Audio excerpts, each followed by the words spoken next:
बच्चों को सूचित किया जाता है कि अभी पेपर लिखना शुरू न करें। और अभी तो रुको, क्लाइमैक्स अभी बाकी। अभी थोड़ी देर में यहाँ से सवालों के सही जवाब दिए जाएंगे। इस साल अंग्रेजी के पेपर में कोई भी बच्चा फेल नहीं होगा। तो जी हाँ प्यारे छात्रों, आपका एक बार फिर से स्वागत है। तो यहाँ पे बिल्कुल आपका ओपी वाला हेड स्टार्ट लेके आ चुका हूँ। देखिए कक्षा 6 का विषय आपका हिंदी विशिष्ट का वार्षिक मूल्यांकन का आपका यहाँ पे खंड आ का आपका पूरा पेपर। और बता दूं आपको, मैंने यहाँ पे पहला पार्ट बिल्कुल आपका दे दिया है और आपने यहाँ पे आपने आंसर कर लिया है, पेपर आपने देख लिया है। यहाँ पे आज आपका ये पार्ट 2 है और पार्ट 2 में भाई साहब हम तो यहाँ पे सबके सब बच्चों के साथ गर्दा उड़ा देंगे। पूरे यहाँ पे आपको 60 में से 60 नंबर दिलाएंगे। चलिए फटाफट यहाँ पे पार्ट 2 करते हैं और आपको पूरे आंसर में आपको दिखाने वाला हूं। देख सकते हैं मेरे पास यहाँ पे आपका पूरा आंसर है। क्वेश्चन 13 का आंसर और इसके बाद आपका 14 का आंसर, 15वें का आंसर, इसके साथ आपको यहाँ पे आगे के पूरे आंसर देख सकते हैं। यहाँ पे आपके पूरे आंसर आपको एक साथ मिलेंगे। तो चलिए फटाफट यहाँ पर वीडियो को स्टार्ट करते हैं और पूरा A to Z यहाँ पे आंसर एक ही बार आपका यहाँ पे बता देते हैं। कॉपी खोलिए, उसे रट लीजिए। कल के पेपर में एकदम यहाँ पे आप यहाँ पे 21 अप्रैल के हिंदी के पेपर में आपका 100% असली पेपर में कल एकदम आप फुल एंड फाइनल एक एक नंबर लेकर आएंगे। तो चलिए फटाफट यहाँ पे वीडियो को स्टार्ट करते हैं। और जो भी छात्र यहाँ पर पहली बार भाई साहब विजिट कर रहे हैं ना, तो जीत मिडिल क्लास को आपको दिल से सब्सक्राइब जरूर कर लेना, क्योंकि यहाँ पे मैं चाहता हूं कि मेरे हर एक बच्चे जो है यहाँ पे टॉपर बन के निकले। चलिए देखते हैं। पहले सबसे पहले देखिए आपको यहाँ पे वर्कशीट आपको यहाँ से कार्य करना प्रारंभ करना है। तो पहला क्वेश्चन देखिए आपको यहाँ पे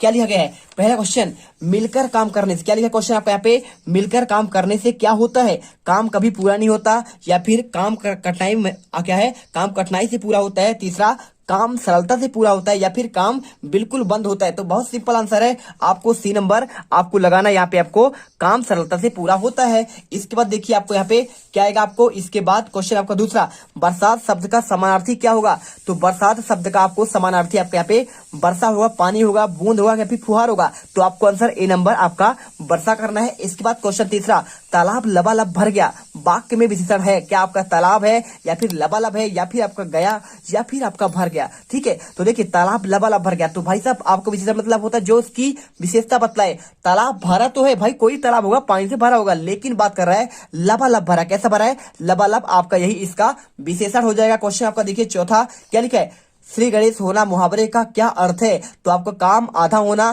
काम शुरू करना, या फिर काम ना करना, या फिर काम खत्म करना। देखिए सी गणेश मतलब होता है आपका कोई काम प्रारंभ करना। तो आपको बी नंबर आपको इसमें आंसर लगाना है और पूरे नंबर आपको यहाँ पे मिल जाएंगे। इसके बाद आपका यहाँ पे आपका अगला आपको क्वेश्चन दिया है, निम्नलिखित सूचना को पढ़कर आपको प्रश्नों के उत्तर देना है। ग्राम पंचायत भवन आपका समनापुर, तहसील पिपरिया, जिला होशंगाबाद, सूचना नेत्र परीक्षण शिविर का आयोजन की बात आप कर रहा है। ठीक है पूरा। और आप सभी को अत्यंत हर्ष के साथ सूचित किया जाता है कि 2 अक्टूबर गांधी जी की जयंती के अवसर पर ग्राम पंचायत भवन में निःशुल्क नेत्र परीक्षण शिविर का आयोजन किया जा रहा है। नेत्र परीक्षण जयप्रकाश नारायण अस्पताल भोपाल के डॉक्टरों द्वारा किया जाएगा। यहाँ पे नेत्र परीक्षण हेतु इच्छुक व्यक्ति 1 अक्टूबर 2020 तक ग्राम पंचायत सचिव के पास अपना पंजीयन करवा दे। नेत्र परीक्षण शिविर कब होगा? 2 अक्टूबर 2020 गांधी जयंती के दिन, और शाम आपका समय प्रातः आपका 8 बजे से शाम 5 बजे तक। और इसके बाद आयोजन स्थल ग्राम पंचायत भवन आपको ग्राम पंचायत समनापुर। देखिए समनापुर ग्राम पंचायत के द्वारा ये आपका यहाँ पे रखा गया है आपका नेत्र शिविर आयोजन। और डॉक्टर कहाँ से बुलाए गए?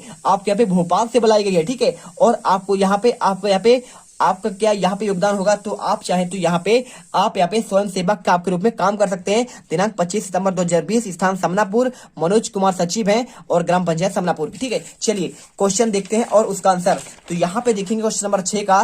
तो आपको यहाँ पे क्वेश्चन दिया गया, देखिए क्या दिए गए आपको। सूचना में दिए गए शिविर के लिए कौन से व्यक्ति पंजीयन कराना चाहते हैं? दांत रोगों से ग्रस्त व्यक्ति, आंख संबंधित समस्याओं से ग्रस्त व्यक्ति, या फिर त्वचा रोग से संबंधित ग्रस्त व्यक्ति, या फिर आपका पेट संबंधी समस्याओं से ग्रस्त व्यक्ति। देखिए सिंपल सा है, आपको इसमें शिविर नेत्र परीक्षण की बात कर रहा है, तो आपको यहाँ पे आपको आंख से संबंधित आपका आंसर हो जाएगा। इसके बाद क्वेश्चन आपका 7वां, शिविर का आयोजन क्यों किया गया है? क्या पैसा कमाने के लिए, गांधी जयंती मनाने के लिए, या फिर लोगों की सेवा करने के लिए, या फिर प्रचार प्रसार करने के लिए? तो भाई साहब यहाँ पे आपका पहला गलत होगा, और यहाँ पे तीसरा डी नंबर तो गलत ही है। और यहाँ पे गांधी जयंती मनाने के लिए आपका ऐसा नहीं है, लोगों की आपका सेवा करने के लिए आपको यहाँ पे शिविर का आयोजन किया गया है। और क्वेश्चन देखिए इसके बाद आपका जो दिया गया है आपको यहाँ पे प्यारे रसगुल्लो, यहाँ पर प्यारे छात्रों फ्री फायर लवर, देखिए क्वेश्चन 8वां, शिविर का आयोजन किसके द्वारा किया जाता है? क्या आपका यहाँ पे जयप्रकाश अस्पताल के द्वारा किया गया?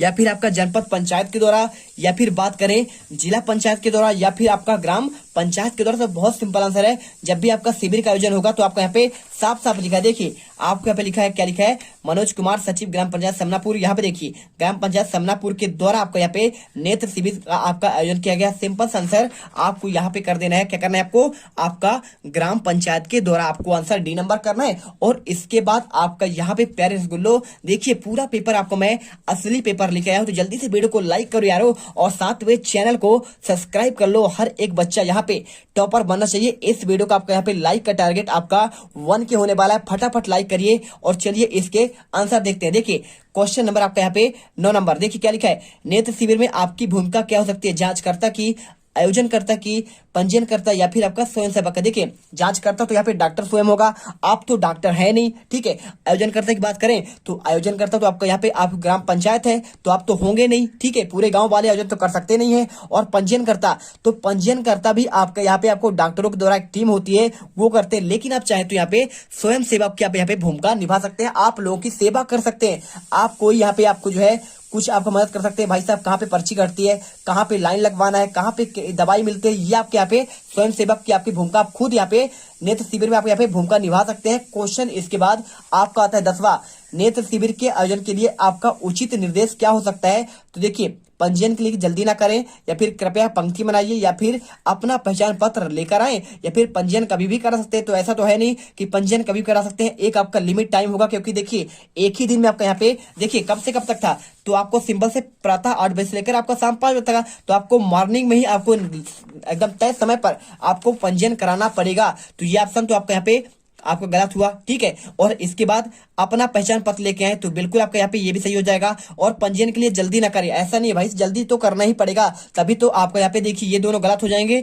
आपका सही होगा आपका दूसरा, कृपया पंक्ति बनाइए, पंक्ति में आएंगे तभी तो यहाँ पे सभी बच्चों सभी को यहाँ पे पंजीयन करवा पाएंगे। और अपना पहचान पत्र लेकर आए, तो यहाँ पे आपका दूसरा और तीसरा सही आंसर आपको यहाँ पे बी नंबर लगा देना है। अब देखिए क्वेश्चन यहाँ पे देखिए आपका 11 से लेकर 20 तक में आपका यहाँ पर लघुत्तरी क्वेश्चन आया। प्यारे छात्रों यहाँ पे देख सकते हैं आपका 3 नंबर क्वेश्चन दिया गया है। क्वेश्चन 11 में तिरंगे के विषय में जानने के लिए आप कौन कौन से प्रश्न करना चाहेंगे। कोई आपको 2 प्रश्न बनाना, सिंपल सा क्वेश्चन है कि यदि आप तिरंगे के विषय में जानना चाहते हैं तो आप कौन से 2 प्रश्न करेंगे। तो आपको सिंपल लिखना है, भारत के तिरंगे झंडे में चरखे की जगह यहाँ पे आपका चक्र अस्तित्व में कब आया, आप ये क्वेश्चन बना सकते हैं। और इसके बाद आप यहाँ पे दूसरा क्वेश्चन, भारत के वर्तमान राष्ट्रीय ध्वज का आपका डिजाइन किसने तैयार किया। और यदि आप अपने चाहे ना तो आप ये कर सकते हैं कि उसमें जो है आपका जो 24 तीली है वो कब अस्तित्व में आया, ठीक है। और इसके साथ आपको यहाँ पे कब आपका तिरंगे झंडे को यहाँ पे अपनाया गया, किस सन में अपनाया गया, सब कुछ जो चाहे आप यहाँ पे क्वेश्चन आप यहाँ पे अपने मन से बना सकते हैं। सिंपल सा क्वेश्चन है भाई साहब, यहाँ पे बिल्कुल आपका 1-1 नंबर आपको यहाँ पे दिया जाएगा, ठीक है। चलिए इसके बाद क्वेश्चन आपका देखिए 12वां, कटुक वचन में मत बोल, पाठ के आधार पर आपको निम्नलिखित शब्दों के आपको अर्थ लिखते हुए उन वाक्यों के आपको यहाँ पे प्रयोग करना सीखना है। आपको 3 नंबर क्वेश्चन देखिए, पहला शब्द लिखा है आपका इम्तिहान। तो इम्तिहान क्या होता है, तो आपको सिंपल देखिए इम्तिहान मतलब क्या होता है आपका यहाँ पे परीक्षा। तो राजू ने अपने मुख से झूठ बोला अतः वह इम्तिहान में फेल हो गया, आपको यहाँ पे इसका अर्थ करना था, ठीक है। वाक्यों में प्रयोग हो गया। और इसके बाद देखिए आप चाहो तो यहाँ पे आप यहाँ पे प्रयोग लिख सकते हो, ठीक है। आप यहाँ पे प्रयोग कर लीजिएगा यहाँ पे, और एक यहाँ पे आप बिंदु दीजिएगा, ये आपका यहाँ पे प्रयोग हो गया। इसके बाद आपका दूसरा वर्ड होशियार की बात कर रहा है। तो होशियार क्या होता है, इसका मतलब होता है आपका बुद्धिमान, अर्थ हो गया। और प्रयोग कैसे करेंगे, देखिए प्रयोग आपको करना है यहाँ पे प्रयोग लगा के आपको डैश, राधा कक्षा की सबसे होशियार छात्रा है, सिंपल आंसर। इसके बाद देखिए आपका यहाँ पे क्वेश्चन आता है आपका अगला क्वेश्चन आपका देखिए क्वेश्चन नंबर आपका 13वां आता है। यहाँ पे निम्नलिखित पंक्तियों में से तपस्वी को कौन कौन सी विशेषताएं आपको बताएगी, आपको यहाँ पे इसका आंसर करना है। तो इसका भी आंसर बहुत ही सिंपल है, देखिए आपको मैं यहाँ पे इसके आंसर आपको दिखाता हूँ, ठीक है। पहले क्वेश्चन पढ़िए, क्वेश्चन क्या लिखा है, छूने पाए मोह न तुमको बनो तपस्वी लो हृदय, काल स्वयं डर कर जाए देखकर ध्रुव से भी ध्रुवतर निश्चय, ठीक है। तो आपको यहाँ पे आपका ये पंक्ति दिया गया है, पंक्ति को पढ़िए और इसके बाद आंसर देना है। देखिए क्या लिखना है, हे वीरो, इसका आपको यहाँ पे विशेषता क्या होगा, आपको यहाँ पे सिंपल सा आपको इसका आपको व्याख्या करना है। तो हे वीरो, तुम्हें किसी भी तरह का मोह भी ना छू सके, ठीक है, लिखा है ना, छूने न पाए मोह तुमको, तो इसका होगा हे वीरो, तुम्हें किसी भी तरह का मोह भी न छूने पाए, और यहाँ पे बनो तपस्वी लौह हृदय, तो इसके लिए तुम्हें एक तपस्वी बन जाना चाहिए, तुम्हें लोहे के हृदय वाला हो जाना चाहिए, जिससे काल भी भयभीत उठे और तुम अत्यंत पक्के इरादे वाला हो जाओ, ठीक है। तो सिंपल सा आपको यहाँ पे ये आंसर करना पड़ेगा। इसके बाद आपका यहाँ पे क्वेश्चन दिया गया, देखिए आपको निर्देश, यहाँ पे गद्यांश को पढ़कर प्रश्नों का आपको उत्तर देना है। तो देखिए यहाँ पे एक सिंपल सा आपको गद्यांश दिया गया है, घर में रुपए भी नहीं होते, मैं घबरा जाती हूँ, पड़ोस की औरत ने और भी नाक में दम रखा है, जैसे उसके घरों में कोई ही नहीं होता, यहाँ आकर घंटों बैठी रहती है, कभी किसी की बुराई करती तो कभी किसी की, अमुक पापा के ऐसे हैं, उनके घर कार क्या आ गई, वे सीधे मुंह बात नहीं करती, आपके विषय में भी तमाम बातें करती है, कई बार पूछ चुके हैं क्यों इधर उधर के कामों में लगे रहते हो, सुना किसी दिन गरीबों और अपाहिज बस्ती में भी गए थे, इतना बड़े पूजा पाठ होकर गंदी बस्ती में जाने में इन्हें जरा भी अपना विचार नहीं, डैश डैश, इस तरह सुनते सुनते मेरे कान पक गए, इसलिए आज मैंने आपको बहुत कुछ कह दिया, मुझे माफ करो, डैश डैश, कहते हुए शीला और मेरी पत्नी हृदय सागर के निर्मल आंसू को रोक न सकी, तब तक मेरी मनस्थिति आपका समान हो गई थी। अब देखिए यहाँ पे कुछ आपके प्रश्नों के आंसर देना है। क्या लिखा क्वेश्चन, गद्यांश में से आपको कोई दो आपको मुहावरे आपको खोज कर लिखना है। देखिए तो आपको यहाँ पे देखिए एक आपको सीधे मुंह बात न करना, आपका ये मुहावरा ही है, क्या है आपका, सीधे मुंह बात न करना और किसी की बुराई करना, आपका ये भी मुहावरा है चाहो तो, और आपको नाक में दम कर रखना, क्या रखना, नाक में दम करना, और इसके साथ सुनते सुनते कान पक जाना। तो आप चाहो तो यहाँ पे नाक में दम करना या फिर कान पक जाना, देखिए दो ही करना है तो आप दो कर दीजिए। कान पक जाना मतलब होता है सुन सुनकर थक जाना, दूसरा लिखा आपका सीधे मुंह बात न करना मतलब अच्छे से बात न करना, और चाहो तो नाक में दम कर रखना मतलब बहुत परेशान करना, आपका ये भी हो जाएगा। और यहाँ पे आप चाहो तो ये कर लो, ठीक है। और इसके बाद देखिए आपका यहाँ पे क्वेश्चन आता है, आपका हो गया क्वेश्चन 15। तो क्वेश्चन 15 में आपको यहाँ पे लिखा गया है, गद्यांश में किन्हीं आपके 8 संज्ञा, कितने आपका बात कर रहा है कि भाई कोई आपको यहाँ पे इसी गद्यांश की बात कर रहा है, इस गद्यांश में आपको यहाँ पे 8 संज्ञा आपको छांट का लिखना है। तो सिंपल सा आंसर देखिए आपको यहाँ पे क्या क्या हो जाएगा, आपका घर हो जाएगा, इसके बाद आपको नाक, और आपको यहाँ पे औरत और घंटी, ठीक है, और एक साथ पूजा, शीला, पत्नी और रुपया, सभी वर्ड आपके यहाँ पे इसमें मिल जाएगा। चाहो तो आप यहाँ पे एक बार देख सकते हो, ठीक है।